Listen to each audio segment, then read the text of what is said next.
going on, guys? Thank you for that lovely introduction. My name is Reese. Does anyone ever feel like they're just kind of coasting through life?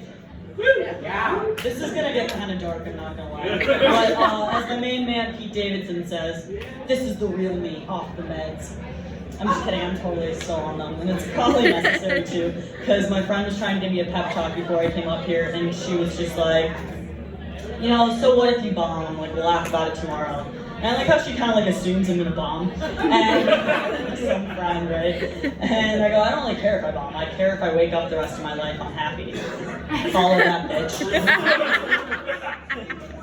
Yeah, she's like, I'm not quite sure how to respond to that. I'm like, good. I visited my sister in college recently, and she goes to Kenyon College. It's in Bumblefuck, Ohio.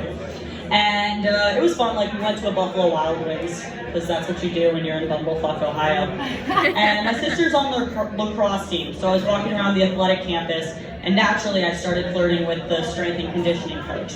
And then I noticed he had a ring on his finger, so I continued to flirt with the strength and conditioning coach. And I was like, oh my god, this is so exciting. He's a married man, I'm up for the challenge. No, I'm just kidding. It's not really though. I actually rekindled the flame with a suitor from college.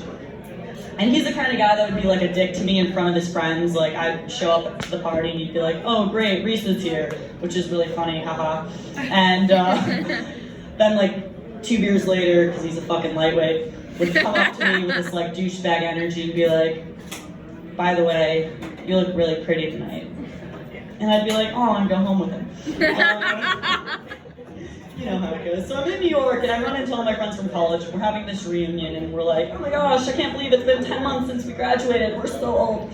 And I see this guy, and we have not spoken in a year. He doesn't even say anything to me the whole night. And then all of a sudden, the clock strikes 12. It's probably like 2:30, but you know, that was more dramatic. And he pulls me in the corner, and he goes, so, should we get out of here? And I was silent. I had, like, honestly no words, because it was the most romantic thing I've heard in a really funny Let's see what else. I'm a year and a half sober. Thank you. From social media. Not many sponsors.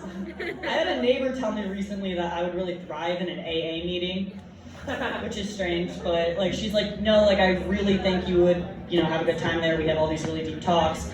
And I'm like, yeah, that sounds really great and all, but I'm just not an alcoholic. She's like, sweetie, it's not too late. Go pound a few bottles of wine and I'll pick you up next Wednesday. And I'm like, okay, sounds great. All right, my name's Reese Karras. Thanks, guys.